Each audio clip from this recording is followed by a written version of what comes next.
ทุกคนเคยเป็นไหมเวลาที่เราแกะซองเทอาหารให้ลูกๆที่บ้านไม่ว่าจะเป็นเม็ดกรุบกรอบเกรดพรีเมียมหรืออาหารเปียกหอมๆเราก็มักจะมีความสงสัยเล็กๆในใจเสมอว่าตกลงแล้วแบบไหนมันดีกับร่างกายเขาที่สุดกันแน่บางคนก็บอกว่ากินแบบนี้สิช่วยขัดฟันนะอีกฝั่งก็เตือนว่ากินแบบนั้นระวังไตพังนะ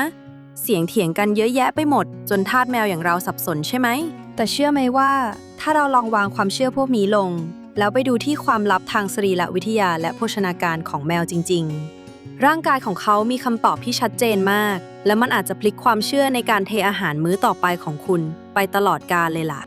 สวัสดีค่ะวันนี้ Waffle the British จะพาทุกคนมาผ่าความจริงเรื่องอาหารเม็ดปะทะอาหารเปียกด้วยงานวิจัยเชิงคลินิกกัน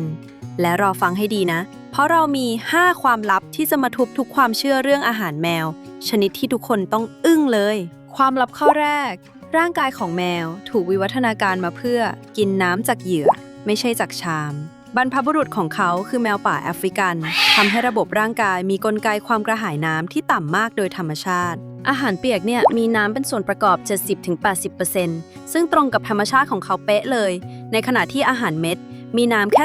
10%ถ้าน้องแมวกินแต่อาหารเม็ดร่างกายเขาจะต้องไปกินน้ำจากชามเยอะมากๆเพื่อชดเชยซึ่งในความเป็นจริงเขาแทบไม่เคยดื่มน้ำไม่ถึงเกณฑ์นั้นเลยทำให้แมวที่กินแต่อาหารเม็ดล้วนมักจะตกอยู่ในภาวะขาดน้ำเรื้อรังแบบอ่อนๆโดยที่เราไม่รู้ตัวเลยล่ะหลายคนอาจจะคิดว่างั้นก็ให้กินอาหารเปียกสิแต่เดี๋ยวก่อนแล้วเรื่องที่เขาเตือนกันว่าอาหารเปียกเค็มจนเป็นโรคตายล่ะ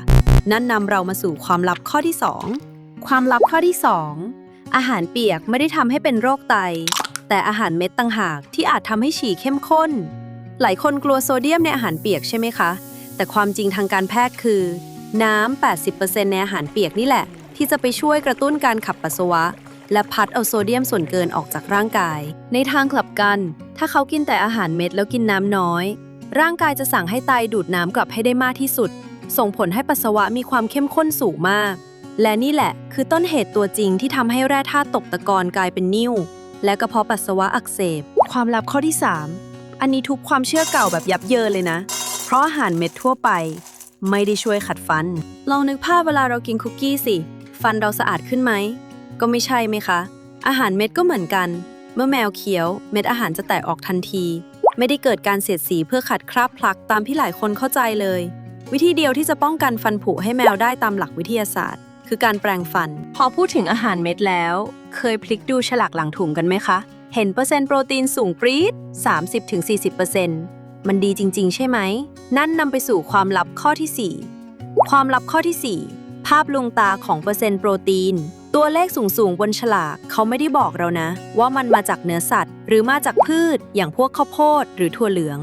แมวเป็นสัตว์กินเนื้อโดยแท้จริงร่างกายเขาไม่มีเอนไซม์ที่จะดึงโปรตีนพืชไปใช้ได้ดีเท่าเนื้อสัตว์เขาต้องการโปรตีนจากสัตว์เพื่อดึงทอรีนไปบำรุงกล้ามเนื้อหัวใจและจอประสาทตาการกินโปรตีนพืชทดแทนไปนานๆมันส่งผลเสียต่อโครงสร้างร่างกายเขาแบบเงียบๆเลยล่ะฟังมาถึงตรงนี้ทาสแมวสายเปียกอาจจะยิ้มมุมปากนั้นเทอาหารเปียกรัวๆเลยดีกว่าแต่เดี๋ยวก่อนอาหารเปียกก็มีกับดักซ่อนอยู่เหมือนกันและนี่คือความลับข้อที่5ความลับข้อที่5ภัยเงียบในเยลลี่นุ่มๆเพื่อให้เราเลือกสิ่งที่ดีที่สุดจริงๆเราต้องระวังสารทำให้หนืดหรือสารก่อเจลอย่างคาราจีแนนที่ชอบซ่อนอยู่ในอาหารเปียกบางยี่ห้องานวิจัยระดับคลินิกหลายชิ้นเตือนว่าสารตัวนี้อาจไปกระตุ้นให้เกิดการอักเสบในระบบทางเดินอาหารได้โดยเฉพาะกับน้องแมวที่มีลำไส้บอบบางดังนั้นก่อนหยิบลงตะกร้าพลิกดูส่วนผสมหลังกระป๋องสักนิดเลี่ยงคาราจีแนนได้จะดีที่สุดค่ะฟังมาถึงตรงนี้หลายคนอาจจะเริ่มปวดหัวแล้วทางออกที่ดีที่สุดตามหลักสัตวแพทย์ยุคใหม่คืออะไรคำตอบคือการทำ mixed feeding หรือการให้อาหารแบบผสมค่ะเราให้อาหารเปียกคุณภาพดีที่ไม่มีคาราจีแนนเป็นมื้อหลักเพื่อเติมน้ำให้ร่างกายและได้โปรตีนจากเนื้อสัตว์แท้ๆแล้วค่อยใช้อาหารเม็ดที่โปรตีนจากสัตว์สูงๆเป็นมื้อเสริมอาจจะเททิ้งไว้ข้ามคืนหรือเอาไปใส่ในของเล่นฝึกสมองเพื่อลดคาร์โบไฮเดรตส่วนเกินเห็นไหมคะว่า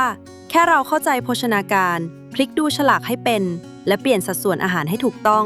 ก็เท่ากับเราได้มอบสุขภาพที่ดีในระยะยาวให้ลูกๆของเราแล้วใครที่ดูมาถึงตรงนี้ลองพิมพ์คอมเมนต์บอกวัฟเฟิลหน่อยนะว่าเจ้านายที่บ้านชอบกินเจลลี่หรือน้ำเกรวี่มากกว่ากัน